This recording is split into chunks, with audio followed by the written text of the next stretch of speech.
masalah. Mari kita buka surat Yakobus pasal pertama. Yakobus pasal 1 ayat 1 sampai 8. Saya bacakan dulu ya. Semua firman Tuhan ayat-ayat ini saya akan bacakan. Tolong kita semua harus konsentrasi penuh. Salam dari Yakobus, hamba Allah dan Tuhan Yesus Kristus kepada ke-12 suku di perantauan.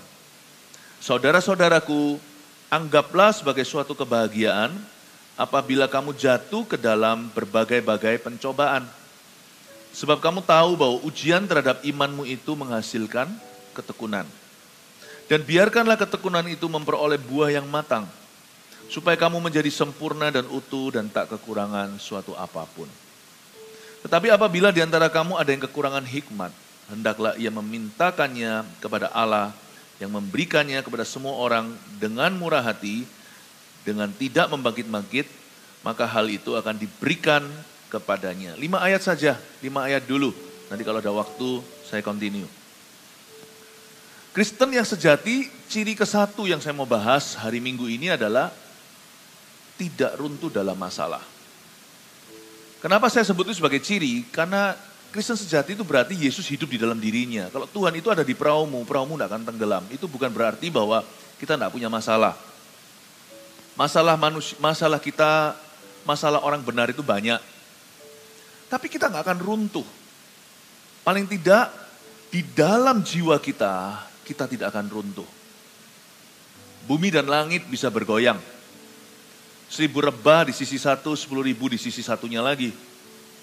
Biarkan sekalipun hati dan batinku habis lenyap. Ini saya mengutip ayat. Gunung batuku tetaplah Allah selama-lamanya. Orang Kristen sejati itu bisa lemah, bisa lemah. Kadang-kadang kita merasa sudah habis lenyap. Hidupku ini sungguh-sungguh udah habis-habisan. Tapi orang Kristen sejati tidak akan bunuh diri. Dia tidak akan mengakhiri hidupnya. Karena tidak ada DNA di dalam dirinya itu yang namanya keruntuhan.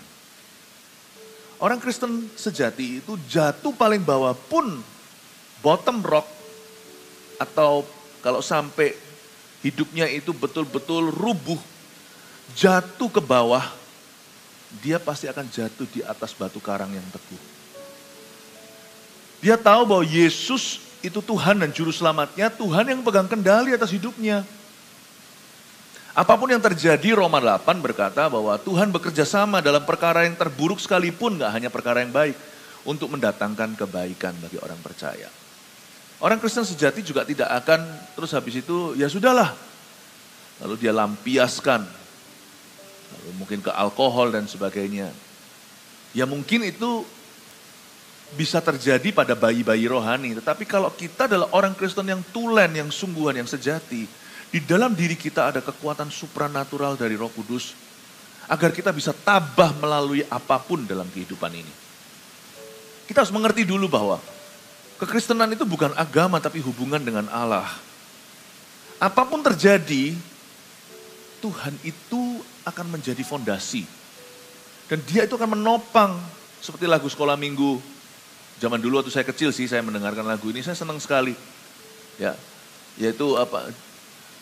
Tuhan menetapkan langkah-langkah orang yang hidupnya berkenan padanya apabila ia jatuh tak sampai tergeletak sebab Tuhan menopang tangannya. Saya ingin Anda untuk mengerti bahwa dasar kekuatanmu adalah iman. Dan iman itu tidak bisa tercuri. Karena iman itu karunia atau kasih karunia Allah. Ketika kita percaya kepada Yesus, dia digantung di Kalvari karena kita. Iman itu diberikan dan iman itu adalah dasar atau fondasinya. Thank you. Kenapa ini? Oh noise, tes. Oke. Siap.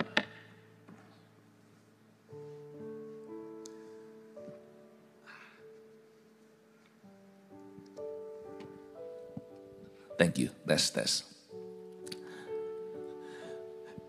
Iman itu adalah fondasinya. Tahukah bahwa kita punya iman kehidupan bisa goyang. Dan kita bisa kadang-kadang kuat, kadang-kadang lemah, sama seperti antibodi kita. Tetapi iman keselamatan itu tidak datang pergi loh. Dan itu tidak tergantung perasaan. It's within you, itu ada di dalam dirimu. Ketika engkau percaya bahwa Yesus juru selamatmu. Iman keselamatan itu tetap tinggal di dalam hatimu. Peduli amat perasaanmu hari ini seperti apa, iman itu tetap.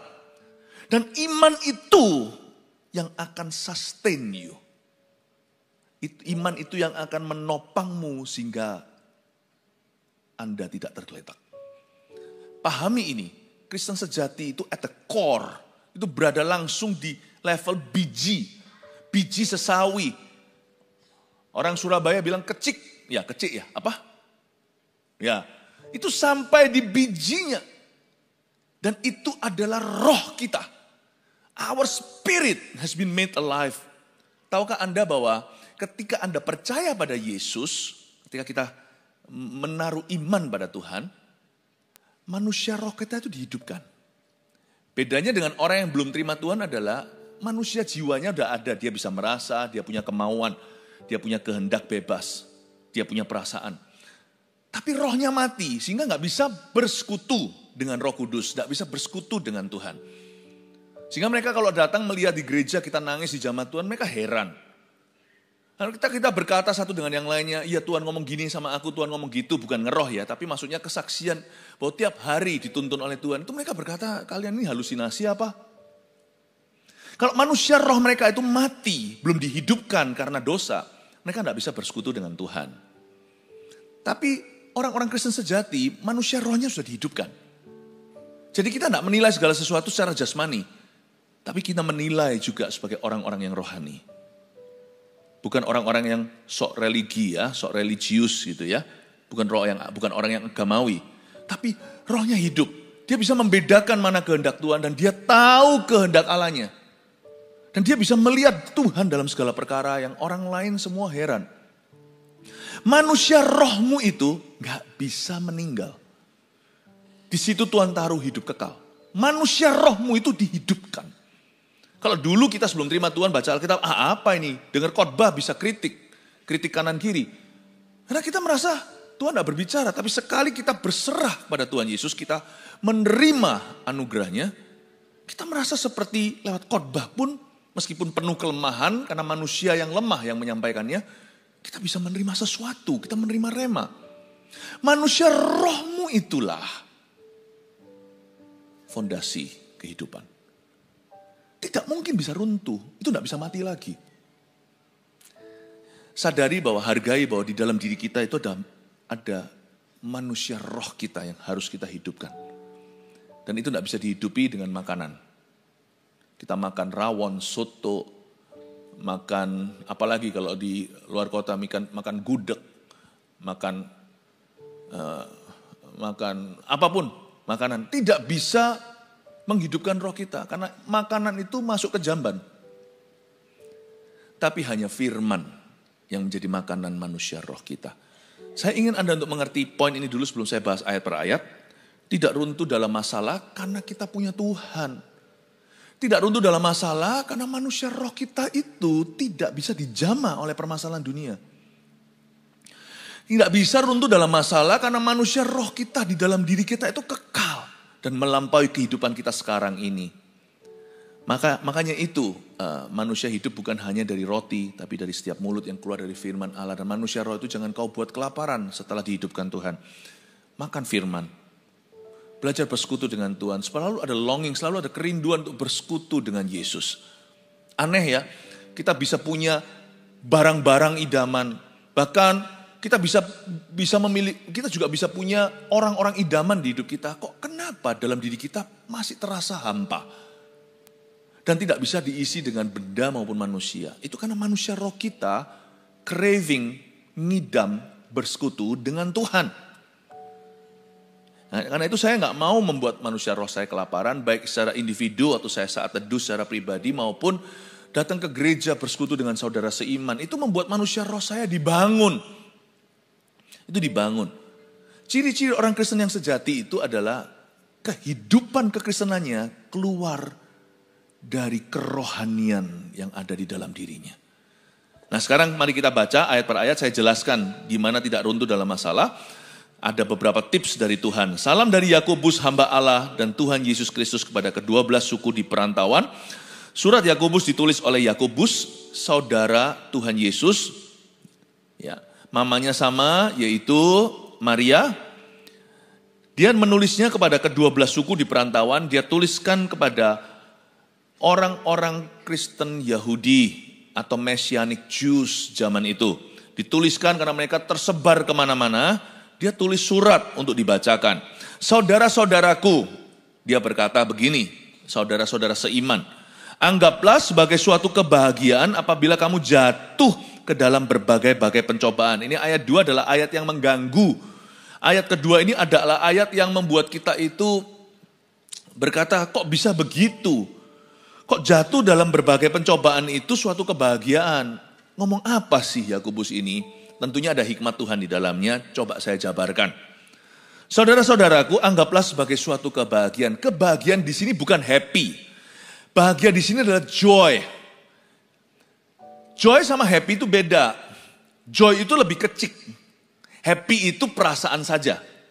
Perasaan yang futile, perasaan yang rawan. Happy itu datang, happy itu pergi.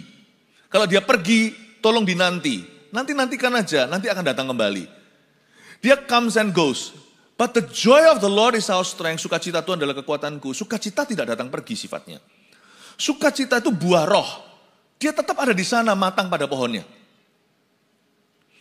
Dan joy, kebahagiaan di sini atau sukacita di sini bisa cocok sama emosi apapun yang kita alami hari ini. Joy itu bisa coexist, bisa sama-sama hidup. Bisa hidup saat kita bahagia. Joy itu bisa hidup saat kita susah. Joy itu bisa hidup saat kita ngamuk, saat kita marah. Joy itu juga bisa ada di sana saat kita sabar. Joy ini cocok sama segala macam emosi yang ada padamu hari ini. Apapun yang Anda alami hari ini, joy is right there. Makanya jangan kehilangan sukacitamu, jangan biarkan itu dicuri. Ketika murid-murid datang pada Tuhan Yesus dan berkata, wow kami semua excited, adrenalinnya lagi pumping, adrenalinnya lagi memompa di dalam dirinya. Wah kayak kita seperti sedang kompetisi atau ketika kita sedang mengalami sebuah keberuntungan atau ketika kita sedang diberitahu sesuatu kabar sukacita. Wah seperti kita itu hatinya lalu tiba-tiba berdebar keras. Bukan karena tegang tapi karena senang. Dan mereka datang ke Tuhan Yesus berkata, setan pun tunduk sama kami. Wow kami gak pernah loh dipakai seperti ini. Pertama kali aku doakan orang sembuh. Wow Tuhan Yesus. Tuhan berkata, good, bagus kamu happy. Tapi kalau kamu happy pun jangan lupa bahwa sukacitamu bukan karena hal-hal itu. Sukacitamu karena namamu tertulis dalam kitab kehidupan. Joy itu yang membuat kita moderat. Joy itulah yang menopang kita saat kita lagi sedih gak sampai depresi. Kalau sedih itu jangan bablas. Karena masih ada sukacita Tuhan. Apapun terjadi Tuhan, aku tahu Tuhan. Sekalipun daging dan batinku habis lenyap. Bumi dan langit semua bergoyang. Aku tahu namaku sudah tertulis dalam kitab kehidupan. Sedih gak sampai depresi. Tapi happy gak sampai lali. Bahagia gak sampai lupa. Orang biasanya kalau, wah aku dapat, bayangin. Misalnya ada undian, aku dapat mobil baru, wah seneng banget. Saking senengnya, kita jadi lupa diri. Senang sekali, ingatlah itu hanya materi. Joy membuat kita jadi mawas diri. Ya puji Tuhan, haleluya, senang sih senang, gak munafik. Very happy. Tapi happy tetap harus lakukan tanggung jawabnya sehari-hari. Se-happy sana, jangan lupa berdoa. Jangan karena senang sekali, tiba-tiba dapat keberuntungan. Lalu habis itu, sudahlah gak perlu pelayanan. Gak perlu, hari ini aku cuti tidak baca firman. Karena kenapa? Aku terlalu bergairah untuk ini. I'm very excited for this. Apapun yang membuatmu happy hari ini, joy akan ngerem Anda untuk tidak jadi lupa diri. Kita diingatkan, hey, puji Tuhan, setan takluk sama kamu. Hari ini kamu melihat terobosan baru. Ini fenomenal, gak pernah terjadi dalam hidupmu. Yesus gentle reminder. Please jangan lupa, sukacitamu itu bersukacitalah karena namamu tertulis di kitab kehidupan, bukan karena mujizat-mujizat ini. Wow. Tuhan ingatkan mereka, se-happy-happy kamu, masih akan ada pencobaan kemudian hari. Jadi, gak apa-apa bahagia. Tuhan gak suruh kita, Tuhan itu bukan tipe orang yang kalau kita lagi berapi-api lalu disiram sama air gitu, lalu dipadamkan. Tuhan tuh gak gitu. Cuman Tuhan mau kita itu tetap mengendalikan diri. Baik waktu happy, waktu sedih, kita tetap harus punya self-control, buah roh nomor 9. Tanpa buah roh nomor 9, kasih jadi berlebihan, sukacita jadi tak terkendali, damai sejahtera jadi membuat orang itu jadi pasif sama sekali. Ya. Kebaikan, kemurahan semua jadi ekstrim. Tetap kamu perlu self-control, kata Tuhan sama Petrus. Kalian tetap perlu mengendalikan diri. Joy makes your low not so low, makes your high not too high. Sukacita, kebahagiaan membuat kita sedih gak sampai depresi. Dan kalau kita diberkati juga tidak jadi orang yang lupa diri. Anggaplah sebagai suatu kebahagiaan apabila kamu jatuh ke dalam berbagai-bagai pencobaan. Perhatikan kata jatuh ke dalam pencobaan, bukan jatuh ke dalam dosa. Jatuh ke dalam pencobaan itu berarti sebelum dosa. Kita tidak bisa kontrol kapan kita dijebak dalam situasi yang mencobai. Asal kita jangan sengaja berjalan ke sana. Makanya di sini ayatnya, berbahagialah kamu apabila kamu jatuh ke dalam pencobaan. Bukan berbahagialah kamu apabila kamu berjalan ke dalam pencobaan. Orang jatuh itu kan nggak tahu, jalan tiba-tiba, di situ ada batu. Kan dia nggak sengaja berjalan ke sana. Dia nggak sengaja mencelakakan dirinya. Apabila kamu jatuh ke dalam berbagai pencobaan itu tidak ada unsur kesengajaan. Tapi situasi yang tidak dia duga mencobai dirinya. Misalnya kalau kita lagi di jalanan, kita nggak membangkitkan amarah orang lain, kita menjadi provokator. Tapi tiba-tiba kalau kita diprovokasi, kalau tiba-tiba ada orang yang dekat kita emosi, lalu nggak mau antri, lalu dorong sana sini, lalu tiba-tiba anak kita sama kita itu, anak kita didorong sampai jatuh. Dia serobot aja, main serobot nggak mau antri. Nah itu jatuh dalam pencobaan kita. Kita nggak mencobai siapa-siapa, kita jatuh dalam pencobaan. Dalam situasi seperti itu, tahan dirimu. Tuhan berkata, kamu bahagia jika kamu jatuh dalam pencobaan, karena kamu bisa buktikan, Anda bisa membuktikan ketaatanmu pada Tuhan. Kapan kita sebagai orang Kristen bisa membuktikan ketulusan? Kapan kita bisa membuktikan kalau kita sungguhan? Ya lewat pencobaan. Apabila kamu jatuh ke dalam pencobaan, bukan jatuh ke dalam dosa. Jikalau situasi tiba-tiba itu menjebakmu, janganlah kita kecewa. Berhenti sejenak dan coba melihat dari perspektif yang lain. Mungkinkah Tuhan izinkan suasana ini agar supaya saya bertumbuh imannya? Bagaimana saya bisa mengalami buah roh yang namanya kesabaran kalau saya tidak ada orang cari gara-gara? Apakah Tuhan izinkan pencobaan hidup ini sekarang datang kepadaku sebagai kesempatan untuk bertumbuh? Mungkinkah Tuhan izinkan sekarang masalah persoalan di tempat kerja saya, keuangan, saya sekarang dililit hutang.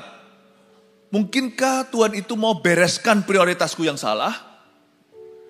Mungkinkah Tuhan itu mengizinkan hal ini bukan salahnya Tuhan, ini aku yang salah perhitungan.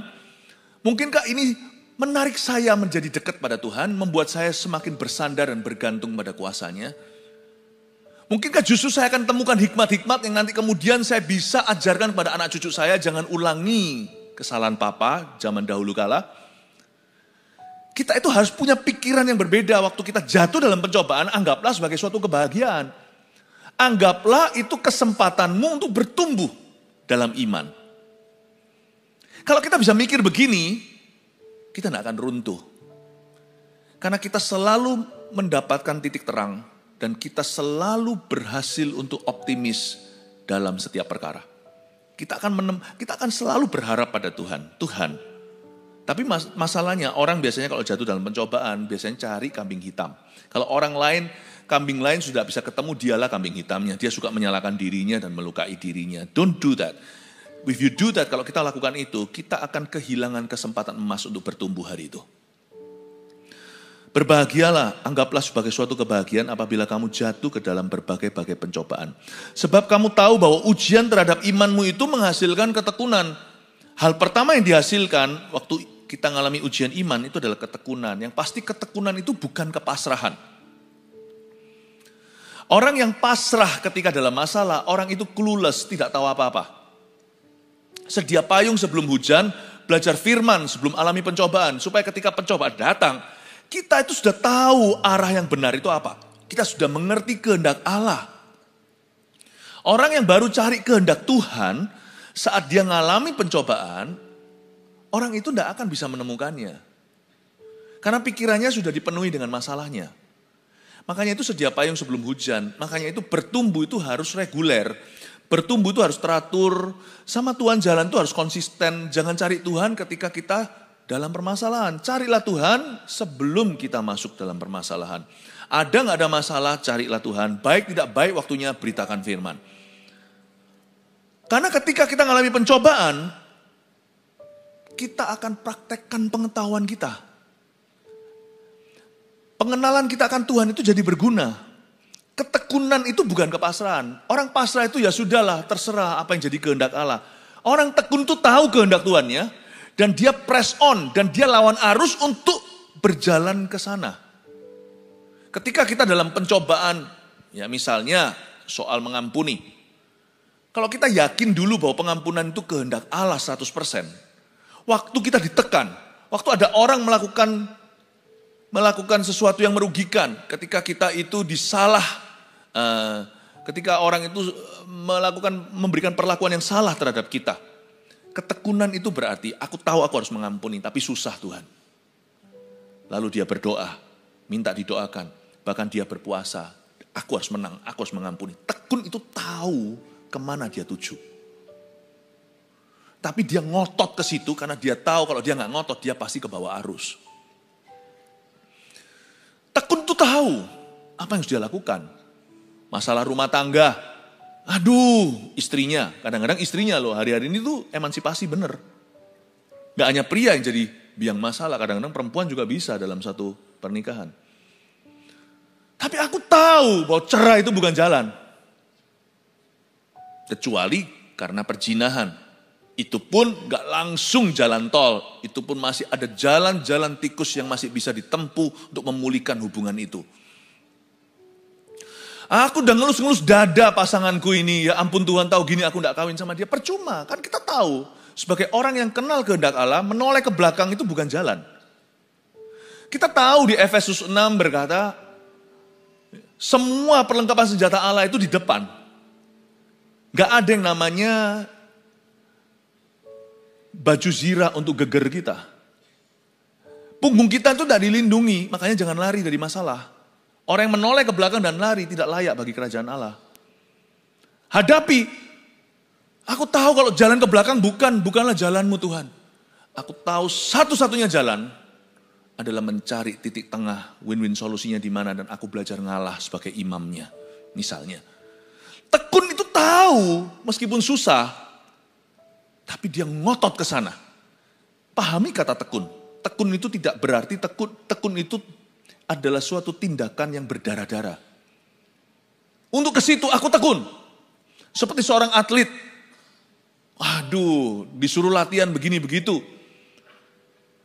Apalagi kalau yang nge-gym ya kan, udah masuk ke leg day semuanya yang disikat kakinya. Suruh core atau perutnya, suruh kardiovaskular, suruh latihan kardio seperti lari-lari, seperti lompat-lompat. Aduh, tapi harus tekun supaya burn calories. Orang mau menang harus tekun, setengah mati itu latihannya. Seperti anak-anak kecil yang gimnastik. Baik Rusia, China kan terkenal dengan atlet-atlet demikian. Itu dari umur-umur kecil, umur 5, umur 6 udah ditekuk-tekuk tuh. Sampai nangis-nangis tapi dia terus karena dia pikirannya ke olimpiade dan dia mau menang emas. Tekun itu tahu visinya. Aku tahu bahwa ini yang aku tuju. Ini yang aku mau. Aku ke situ berdarah-darah, berkeringat-keringat. Bapak Ibu Saudara, hari-hari ini adalah hari-hari yang jahat. Orang yang clueless akan ditelan pencobaan. Tapi orang yang teguh berdiri pada firman, orang itu akan memperoleh kekuatan baru, mereka akan berjalan dan tidak lesu. Masa muda mereka akan diperbarui seperti Raja Wali. Seperti Raja Wali yang terbang tinggi. Sebab kamu tahu bahwa ujian terhadap imanmu menghasilkan ketekunan. Ketekunan bukan kepasrahan, tapi active endurance. Ya. Kata tekun itu kata aktif, bukan kata pasif. Kalau pasrah itu pasif, ya terserahlah. Aku nyerah, bukan. Tekun itu aktif. Dan biarkanlah ketekunan itu memperoleh buah yang matang. Supaya kamu menjadi sempurna dan utuh dan tak kekurangan suatu apapun. Sudah tekun, gak bisa satu ronde. Tekun itu gak pernah satu ronde. Tekun itu beronde-ronde dan biarlah ketekunan itu memperoleh buah yang matang. Buah yang matang di sini itu perlu waktu. Coba kalau Anda lihat buah mangga jikalau musimnya atau buah apapun juga durian. Kalau Anda suka saat teduh di alam terbuka, janganlah bertapa di bawah pohon durian maupun pohon nangka. Tahukah buah yang matang pada pohonnya itu jatuh sendiri pada waktunya? Buah yang matang pada pohonnya untuk memperoleh buah yang matang dari ketekunan diperlukan yang namanya waktu dan tidak bisa di-bypass. Jangan punya mentalitas Kristen instan. Saya percaya mujizat.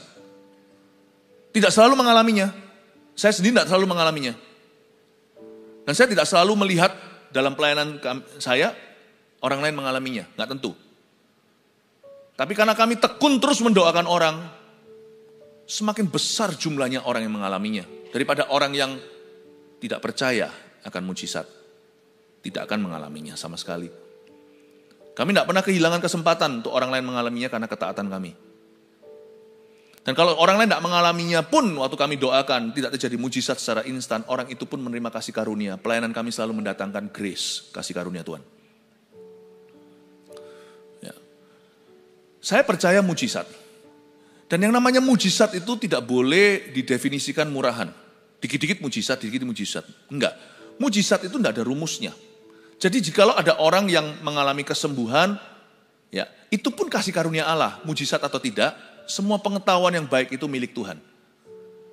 Teknologi, obat-obatan, dokter, suster, berapa banyak anak-anak Tuhan bahkan yang bekerja di bidang-bidang demikian. I believe every healing comes from the Lord, but not every healing is divine healing. Saya percaya setiap kesembuhan itu datangnya dari Tuhan. Orang-orang yang bekerja di dunia medis akan tahu, dimanapun juga badan kita itu tidak bisa diatur sendiri namanya. Kita ditanya juga alergi obat apa. Badan kita kan memutuskan sendiri, dan itu keputusan yang maha kuasa.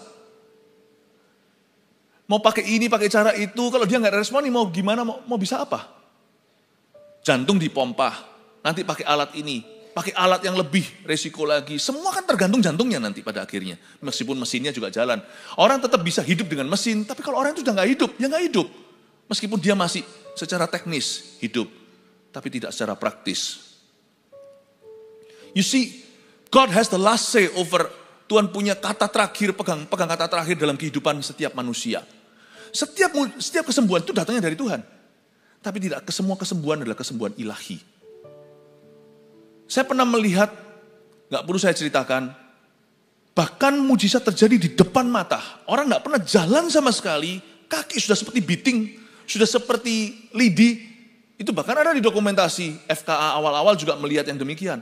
Berdiri, ada juga yang angkat tilamnya seperti di kitab Injil.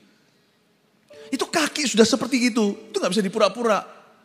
Muscle-nya sudah atrofi atau sudah penyusutan. Karena sudah puluhan tahun gak dipakai. Orang kalau baru lumpuh sehari, lain dengan orang kalau sudah lumpuhnya 40 tahun. Jalan di depan mata saya. Coba jelaskan. Itu juga healing dari Tuhan. Tapi kali ini divine healing. Mujizat itu tidak ada teorinya. Mujizat itu tidak ada rumusnya. Allah bekerja dengan luar biasa. Kalau Anda tanya kenapa Tuhan tidak selalu lakukan mujizat secara instan, I don't know. Makanya Tuhan tidak bisa berada di dalam telapak tangan kita, kita kontrol seperti remote control, kanan kiri sekehendak gua. Nggak bisa. Makanya kita harus takut akan Allah, kita tidak pegang hari esok, dan kita juga tidak punya kuasa. Kita hanya bisa berdoa, kita hanya bisa beriman, Tuhan yang menjawabnya. Oke, jangan salah mengerti, saya percaya mujizat Tuhan. Dan saya pernah melihat mujizat-mujizat yang bukan hanya kesembuhan, hal-hal yang gak masuk akal. Nanti lain kali aja kalau kita duduk-duduk secara informal, saya cerita-cerita. Tapi kalau khotbah seperti ini, mending langsung pada prinsip dan proteinnya. Namun demikian, Alkitab mengatakan, soal karakter hidup kita, nothing is instant. Tidak ada yang instan. Kekristenan itu perlu ketekunan. Biarkan ketekunan itu memperoleh buah yang matang. Buah yang matang pada pohonnya itu perlu waktu. Tidak bisa di-bypass. Karena itu kadang-kadang kalau kita merasa kita itu kok terus dibentuk di area tertentu, bilang sama Tuhan, monggo silakan. Terjadilah atasku sesuai kehendak-Mu Tuhan. Jangan melawan, akan lama prosesnya. Sebab Tuhan tidak mau mematangkan anak-anaknya secara instan. Meskipun keselamatan terjadi secara instantly, misalnya penyamun yang di samping Yesus hari itu juga Yesus berkata, sore ini kau dan aku di Firdaus. Memang mereka bertiga, Tuhan Yesus dan 2 orang penyamun di kiri kanannya sama-sama meninggal dunia. Hari itu juga. Keselamatan itu instan, tapi bukan kekristenan. Kekristenan yang sejati itu lapis legit. Dibikin sama Tuhan itu lapis per lapis dan itu perlahan-lahan harus matang di pohonnya. Itulah sebabnya perlu kita komitmen kepada Tuhan. Itulah sebabnya komitmen itu penting sekali. Misalnya dalam pernikahan. Pernikahan juga wow. Ada satu orang muda baru pacaran berkata, wow kayaknya perasaan seperti ini. Ya, Lavian Rose ini. Ini yang akan kurasakan seumur hidupku. Saya berkata, true, betul sekali. But not only that. Tuhan juga tidak akan memberimu berkat romansa, tapi juga Tuhan akan membuat kalian semakin serupa. Dan itu perlu pembentukan dan gesekan. Membuatmu semakin sehati. Intimacy itu bukan secara fisik only. Intimacy itu juga secara hati, pikiran, selaras. Tuhan akan membuat kalian dewasa dalam pernikahan. Saya ngomong sama anak muda itu, betul, tapi not only that. Nah hanya itu. Dibutuhkan komitmen. Kerja juga mesti komitmen, semua orang sekarang sih kepinginnya judi. Apa sih masalahnya orang-orang yang sekarang terlibat dengan judi online dan sebagainya? Karena mau instan. Dia kira itu sebenarnya yang salah adalah doktrin teologinya. Salah percaya makanya salah melangkah. I do not believe kekayaan yang sejati yang Tuhan berikan dalam kehidupan anak-anaknya itu terjadi secara instan. Kita harus belajar menabung, kita harus belajar menghemat, kita harus belajar budgeting. Kita harus belajar tanggung jawab supaya income kita tidak dibawa expenditure kita. Simple matematika, simple ekonomi. Lalu kita cuma taunya iri ketika lihat orang lain diberkati. Kita nggak lihat resumenya, kita nggak lihat CV-nya, kita nggak lihat sejarahnya. Puluhan tahun orang itu menabung. Sedangkan yang lainnya gaya, dia mawas diri pelan-pelan naikkan taraf hidupnya. Lalu ketika orang lain berhasil, kita tinggal cerca dan kita tinggal nyinyir. Uang siapa dan apa. You don't know the history. Mungkin kita nggak ngerti. Nggak usah pedulilah apa kata dunia. Yang penting Anda lakukan dengan benar hidup Anda. Itu Kristen sejati, kelola talenta. Apa sih masalahnya judi-judi segalanya ini? Pahami. Karena semua orang berangan-angan, kalau bisa aku langsung kaya. Bahaya. Bisa. Tidak ada orang yang memenangkan lotre misalnya, yang sampai jutaan dolar misalnya di luar negeri, yang bisa setelah itu hidupnya genah. Kalau dia tidak membangun portfolionya dulu, karakternya pelan-pelan, waktu dia sampai di sana tiba-tiba besar pasak dari tiang, artinya berkatnya, rezekinya lebih besar daripada karakternya untuk bisa mengelola. Yang namanya kekayaannya melebihi kekayaan kekayaan karakternya. Coba lihat nanti ya, tiba-tiba dia dirubung dengan teman-teman yang palsu, semua minta pinjaman, pesta pora ndak karuan, beli barang-barang, memang dari dulu nggak punya taste, nggak punya selera. Dia nggak tahu barang mana yang adalah kebutuhan, mana adalah keinginan. Beli yang bahasa Ibrani yang boten-boten, yang enggak, jatuh miskin padahal kemarin memenangkan $10 million. Anda lihat 10 months later, 10 bulan kemudian, jatuh miskin lagi. Tapi kali ini dengan stres yang luar biasa, karena dia pernah mengecap kekayaan. Gak ada orang menang lotre bisa langgeng hartanya. Gak ada. Karena pikiran di masyarakat yang berkata, aku mau kaya instan. Ini yang bahaya. Kekristenan mengajarkan ketekunan meskipun keselamatan itu instan. Meskipun mujizat itu instan. Tapi kekristenan mengajarkan bahwa dalam everyday walk, perjalanan hidup kita day to day setiap hari, ketekunan adalah the main player. Pemain utama itu namanya ketekunan. Dan ketekunan itu menghasilkan buah yang matang. Dan buah yang matang pada pohonnya itu perlu waktu untuk bertumbuh. Ke gereja juga harus komitmen. Orang-orang Kristen yang kejar-kejar pembicara, oh di gereja ini hari ini, padahal di gereja situ domisilinya. Lalu habis itu di sana, di mana ada pembicara menarik ke situ, ke sana sini, itu Kristen gak akan tumbuh. Karena itu bukan kehendak Allah. Church hoppers don't do God's will.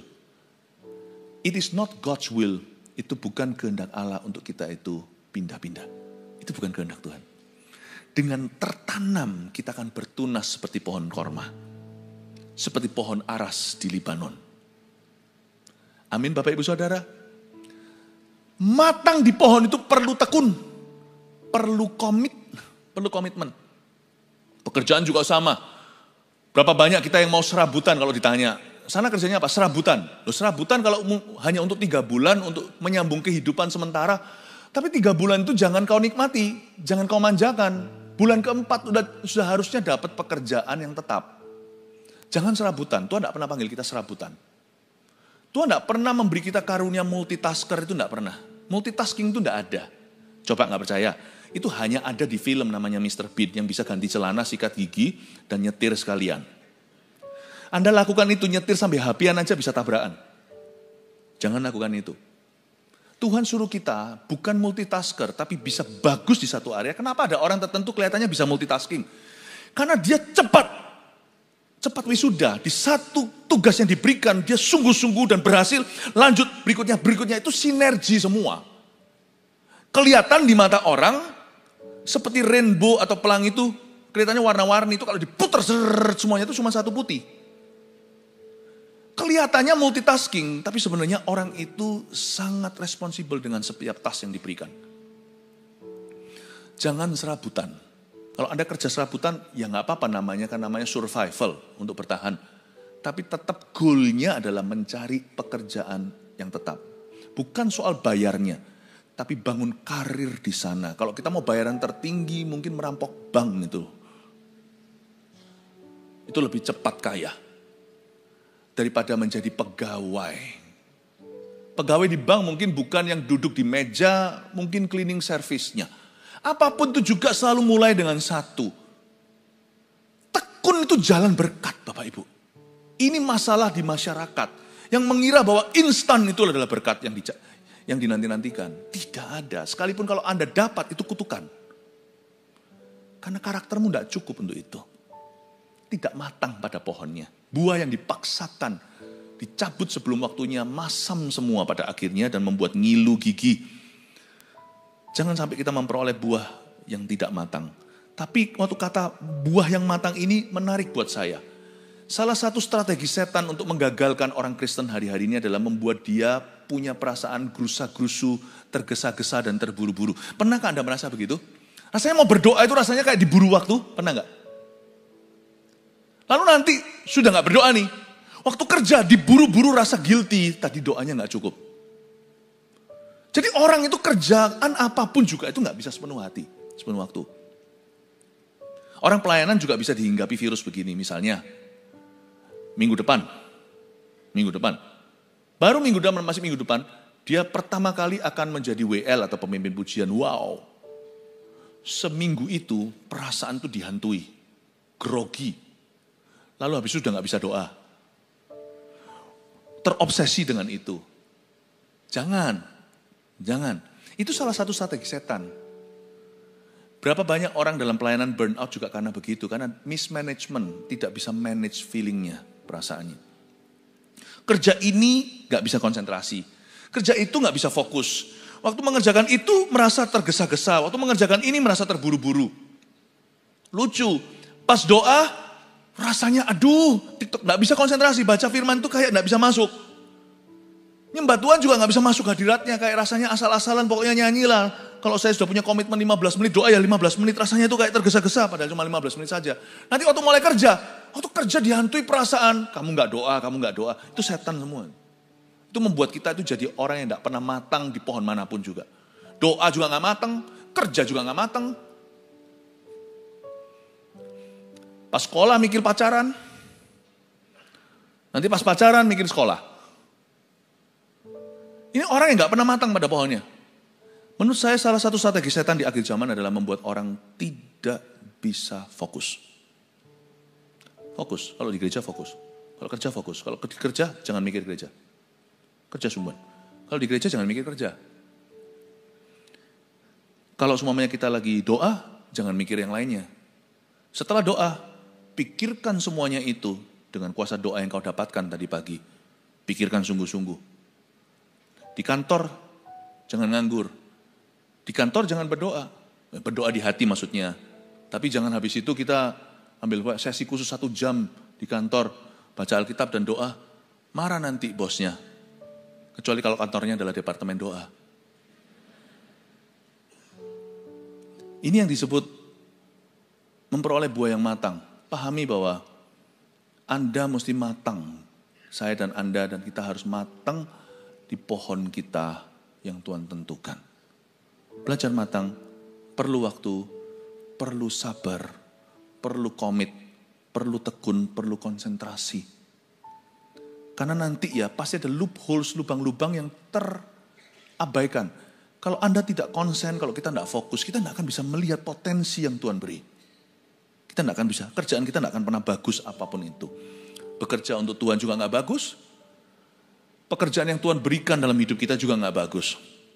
Ayat 5. Tetapi apabila di antara kamu ada yang kekurangan hikmat, hendaklah ia memintakannya kepada Allah, yang memberikan kepada semua orang dengan murah hati dan dengan tidak membangkit-bangkit, maka hal itu akan diberikan kepadanya.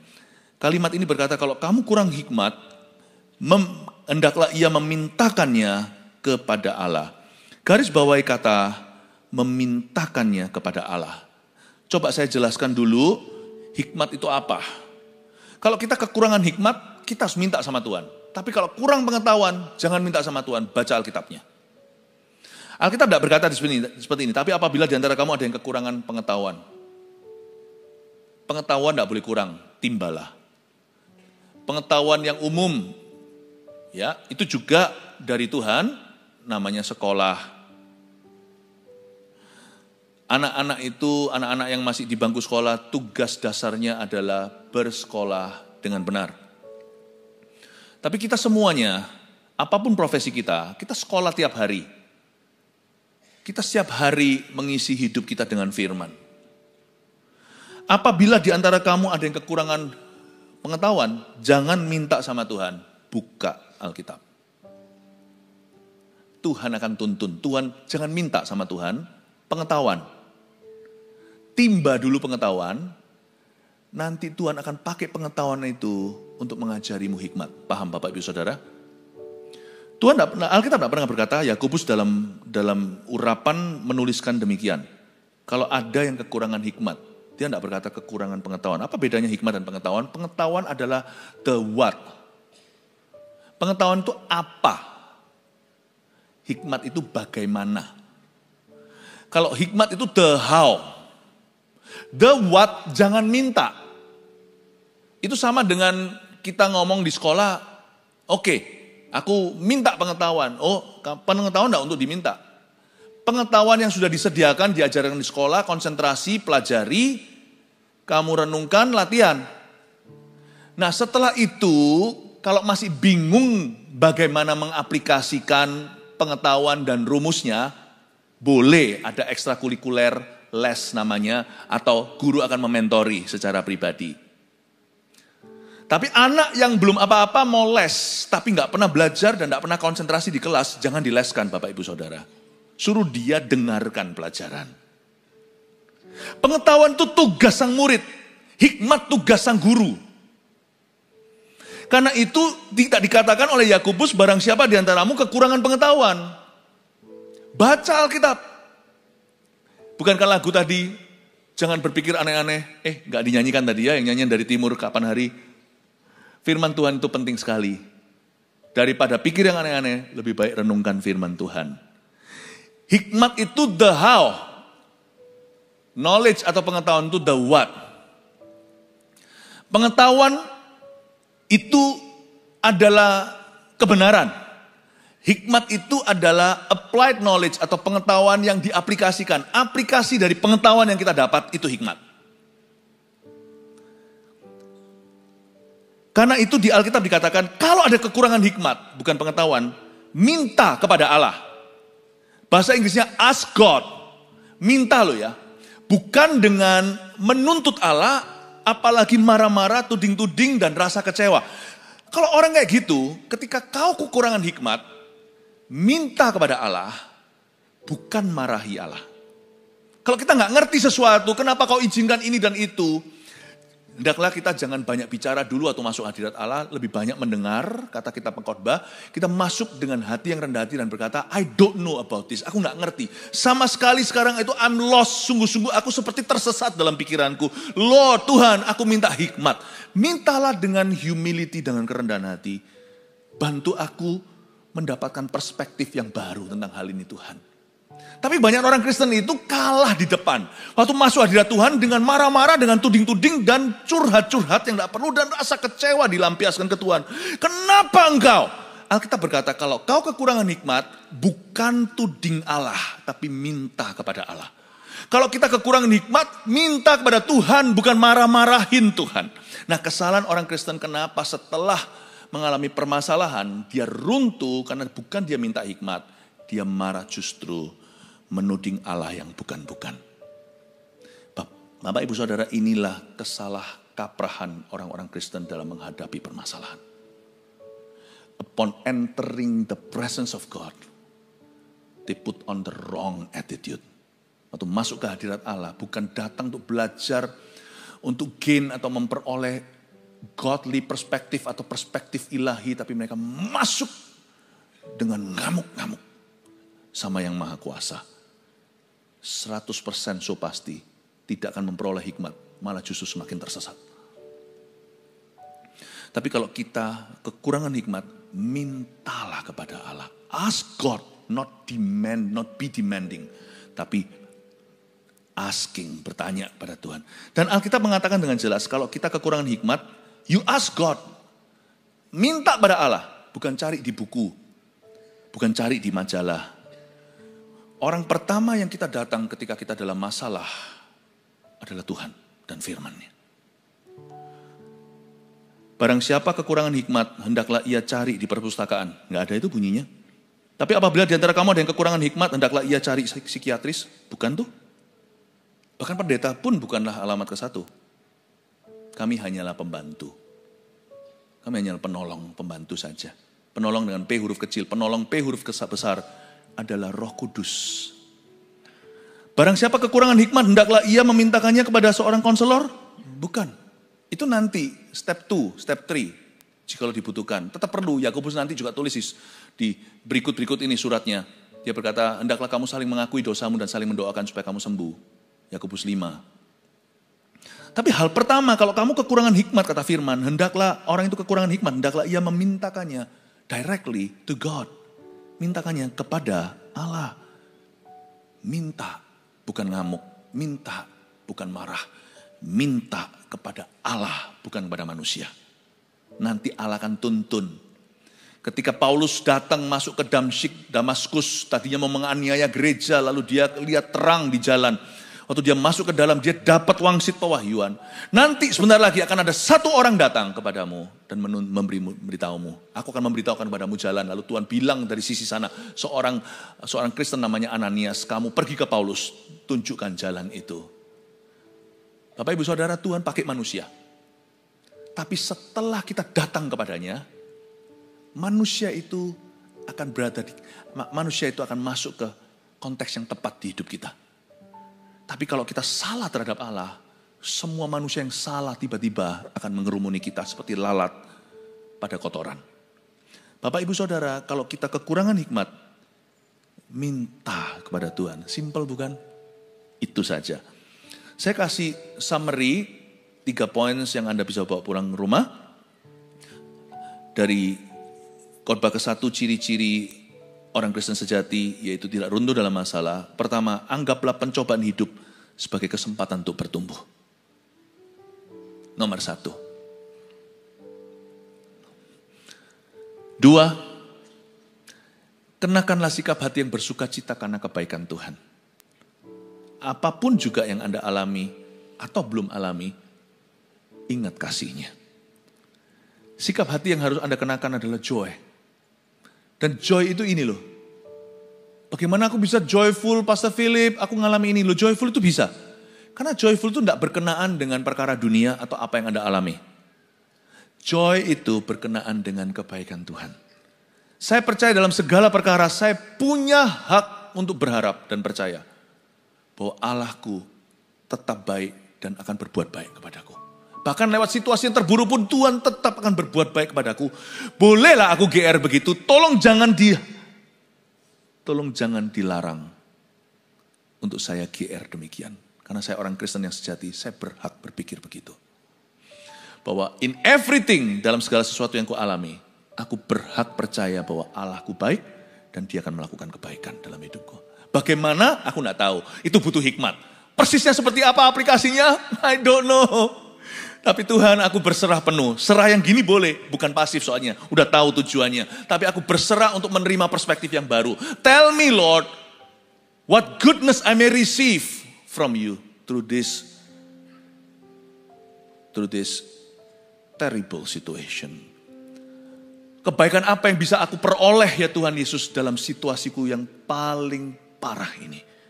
Aku berharap hanya kepadamu. Karena kenakan sikap hati yang bersuka cita karena kebaikan Tuhan. Lalu minta hikmat. Yang ketiga, ini cara minta hikmat itu pun dibagi jadi 2 ari-ari. Mintalah hikmat untuk memecahkan masalah itu. Tuhan punya loh pemecahan masalah kita. Tuhan itu pegang solusinya. Dia itu jalan, dia itu kebenaran, dia itu hidup. Entah kita minta untuk memecahkan hikmat untuk memecahkan masalah itu, atau sementara ini hanya untuk tabah menanggungnya. Itu pun hikmat. Kasih aku hikmat. Bagaimana pecahkan masalah ini. Daripada aku ngamuk-ngamuk, marah-marah, malah gak dengar sama Tuhan, malah tuli telingaku. Malah jadi salah hatiku. Mendingan aku datang ke hadirat Allah, Tuhan, tell me what to do. Beritahu aku, mintalah hikmat untuk memecahkan masalah itu, atau untuk tabah menanggungnya. Mungkin belum ada titik terang, belum ada titik cerah. Secercah harapan di depan itu tidak kelihatan cahaya. Tetapi saya tahu Tuhan pasti memberi saya ayat hari ini kekuatan, memberi saya penghiburan, teman. Tuhan akan memberi saya kasih karunia yang cukup. Justru dalam kelemahanmu, kuasaku sempurna bekerja. Kasih aku tabah Tuhan untuk menanggung hal ini. Aku tahu aku bisa melaluinya. Suatu hari aku akan menoleh ke belakang dan melihat, wow, God has been good to me. Tuhan sudah memelihara. Amin Bapak Ibu Saudara. Jadi berkat buat Anda, semoga ini jadi jawaban buat Anda. Pagi-pagi memang agak berat, tapi semuanya mikir dengan baik dan cerna. Haleluya, kasih tepuk tangan untuk Tuhan.